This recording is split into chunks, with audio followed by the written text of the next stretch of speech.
மக்கள் அனைவருக்குமே வணக்கம். இந்தியன் வங்கியில யாரெல்லாம் வாடிக்கையாளர்களா இருக்கீங்களோ அவங்களுக்கு வந்துட்டு முக்கியமான அறிவிப்புகளை இப்போ இந்தியன் வங்கி வெளியிட்டிருக்காங்க. இதை பத்தின கூடுதல் விவரங்கள் தெரிஞ்சுக்க இந்த வீடியோவை கடைசி வரைக்கும் முழுசா பாருங்க. அப்பதான் என்ன சொல்றோம் அப்படிங்கிறது உங்களுக்கு தெளிவா புரியும். நீங்க இப்பதான் புதுசா நம்ம சேனலுக்கு வரீங்க அப்படின்னா இப்பவே டிடி தமிழ் அப்டேட்ஸ் சேனலை சப்ஸ்கிரைப் பண்ணிக்கோங்க. சப்ஸ்கிரைப் பண்ணாதவங்க சப்ஸ்கிரைப் பண்ணிக்கோங்க. அண்ட் கூடவே பக்கத்துல வர பெல் ஐகானையும் கிளிக் பண்ணி ஆல் அப்படிங்கிற ஆப்ஷனை செலக்ட் பண்ணிக்கோங்க. ஸோ அப்பதான் அனைத்து புதிய தகவல்களுமே உங்களுடைய மொபைலுக்கு உடனுக்குடனே நோட்டிபிகேஷனா வந்து சேரும். அண்ட் வீடியோக்குள்ள போறதுக்கு முன்னாடி இந்த வீடியோ உங்களுக்கு பிடிச்சிருக்கு அப்படின்னா இந்த வீடியோவை லைக் பண்ண மறந்துடாதீங்க. மறக்காம லைக் பட்டனையும் கிளிக் பண்ணிக்கோங்க. ஓகே, இப்போ வாங்க வீடியோக்குள்ள போயிடலாம். நம்ம சென்னையை தலைமை இடமா கொண்டதுதான் இந்தியன் வங்கி. இந்த இந்தியன் வங்கி இந்தியாவிலேயே மிகப்பெரிய பொதுத்துறை வங்கியில இந்த வங்கியும் ஒன்றுதாங்க. இந்த நிலையில தான் முதல் அறிவிப்பா இப்போ என்ன சொல்லியிருக்காங்க அப்படின்னா, இப்போ இந்தியன் வங்கி என்ன சொல்லியிருக்காங்க அப்படின்னா, நீங்க சேவிங்ஸ் பேங்க் அக்கௌண்ட் வச்சிருக்கீங்க அப்படின்னா அதுல மினிமம் பேலன்ஸ் அப்படின்ற ஒரு பர்டிகுலர் அமௌண்ட்டை பராமரிக்கணும் அப்படிங்கிற எந்த ஒரு அவசியமும் கிடையாது அப்படின்னு சொல்லியிருக்காங்க. இதற்கு மேல அதற்கான மினிமம் பேலன்ஸ் இல்லைன்னா ஒரு கட்டணம் வந்து வசூலிக்கப்படும், அதுவும் வசூலிக்கப்படாது அப்படின்ற அறிவிப்பு ஆல்ரெடி வந்து சொல்லியிருந்தாங்க. ஸோ அதை இப்போ அமலும் படுத்திட்டாங்க.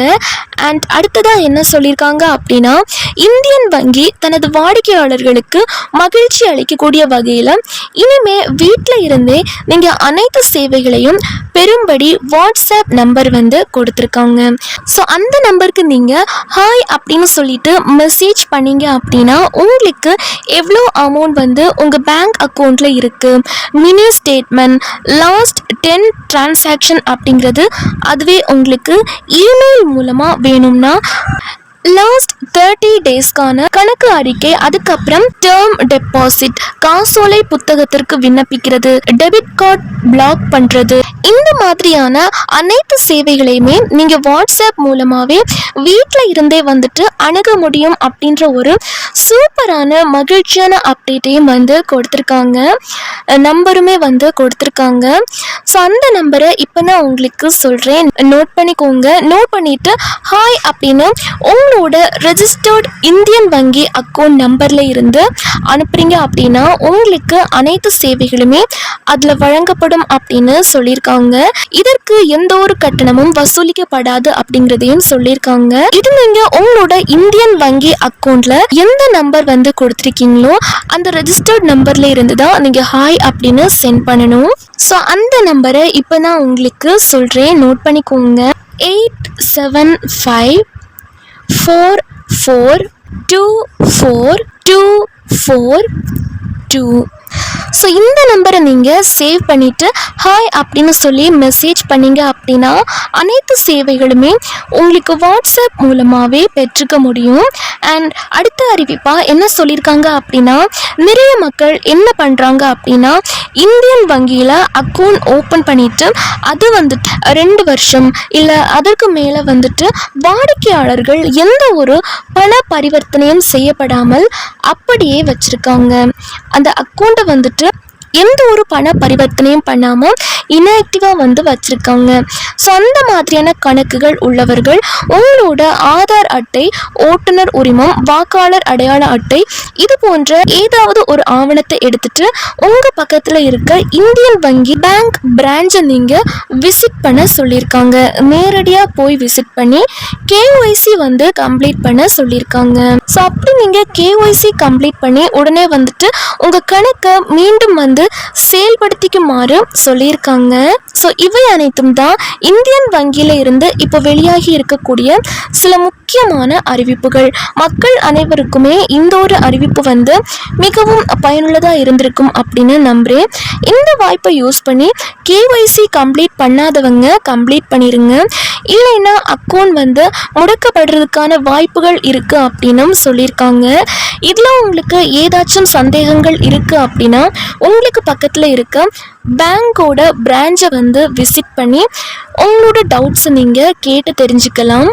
அடுத்த அறிவிப்பா என்ன சொல்லியிருக்காங்க அப்படின்னா, SBI வங்கியில கணக்கு வைத்திருக்கக்கூடிய அனைத்து நபர்களுக்குமே மிக மிக முக்கியமான சில மாற்றங்கள் அப்படிங்கிறத இப்போ எஸ்பி வங்கி வந்து வெளியிட்டிருக்காங்க.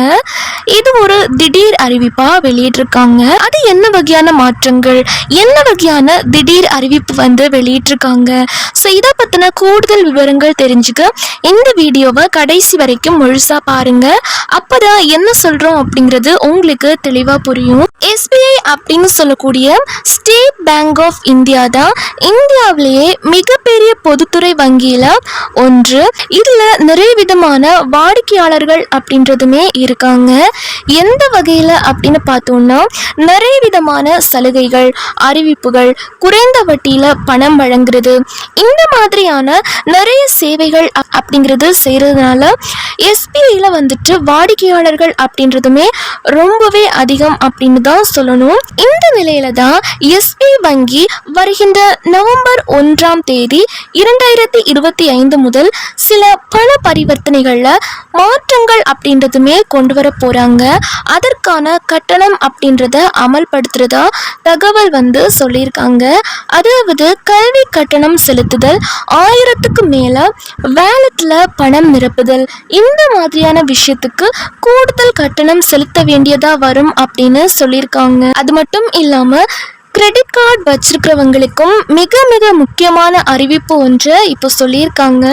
இதில் முதல் அறிவிப்பாக என்ன சொல்லியிருக்காங்க அப்படின்னா, எஸ்பி வங்கியில் அக்கௌண்ட் வைத்திருக்கக்கூடிய அனைத்து நபர்களுக்குமே அவங்க வந்துட்டு பள்ளி அல்லது கல்லூரி கட்டணத்தை வந்து நீங்கள் தேர்ட் பார்ட்டி ஆப்ஸ் மூலமா வந்து செலுத்துறீங்க அப்படின்னா அதோட கட்டணத்தில் இருந்து 1% வந்துட்டு கட்டணம் விதிக்கப்படும் அப்படின்றத இப்போ சொல்லியிருக்காங்க.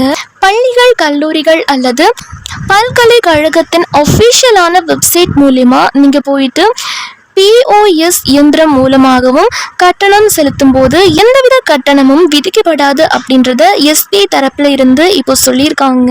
ஸோ நீங்க பள்ளிகளுக்கா இருக்கட்டும், கல்லூரிகளுக்கா இருக்கட்டும், அதோட ஒஃபிஷியல் வெப்சைட் மூலமா செலுத்துனீங்க அப்படின்னா உங்களுக்கு எந்தவித கட்டணமும் விதிக்கப்படாது.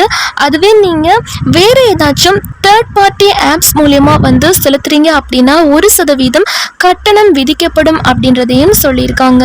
அடுத்ததாக என்ன சொல்லியிருக்காங்க அப்படின்னா வேலெட்டில் பணம் நிரப்பும் கட்டணம் சொல்லியிருக்காங்க. அதாவது நீங்கள் எந்த ஒரு வேலெட்டில் வந்து இப்போ எல்லாம் நம்ம பணத்தை கிரெடிட் பண்ணி வச்சுருப்போம், அது வந்து யூஸ் பண்ணி ஸ்வைப் பண்ணிப்போம், இல்லைன்னா வந்துட்டு ஸ்கேன் பண்ணி அமௌண்ட் வந்து பே பண்ணிப்போம். இந்த மாதிரியான 1000க்கும் மேலே நீங்கள் பணத்தை வந்து உங்கள் வேலெட்டில் ஸ்டோர் பண்ணுறீங்க அப்படிங்கிற போது அதற்கு 1% கட்டணம் விதிக்கப்படும் அப்படின்றதையும் எஸ்பி இப்போ சொல்லியிருக்காங்க. இது எல்லாமே பார்த்தீங்க அப்படின்னா எஸ்பி தரப்புல இருந்து தான் வெளியிட்டிருக்காங்க. வேற எந்த ஒரு வங்கிக்கும் இது வந்து பொருந்தாது. அடுத்த அறிவிப்பா என்ன சொல்லியிருக்காங்க அப்படின்னா சில பழைய கட்டணங்கள் அப்படியே வந்து தொடர்ந்து இருக்கும் அப்படிங்கிறதையும் சொல்லியிருக்காங்க. அவற்றில் ரொக்க பணம் செலுத்துதல், காசோலை மூலம் செலுத்துதல், அட்டை மாற்றுதல் மற்றும் தாமத கட்டணங்கள் ஆகியவை அடங்கும். ஸோ இதற்கு முன்னாடி எவ்வளோ கட்டணம் வசூலிக்கப்பட்டதோ அதே அளவுக்கு தான் கட்டணம் வசூலிக்கப்படும் அப்படின்னு சொல்லியிருக்காங்க. இதில் எந்த ஒரு மாற்றமும் இல்லை அப்படிங்கிறதையும் சொல்லியிருக்காங்க.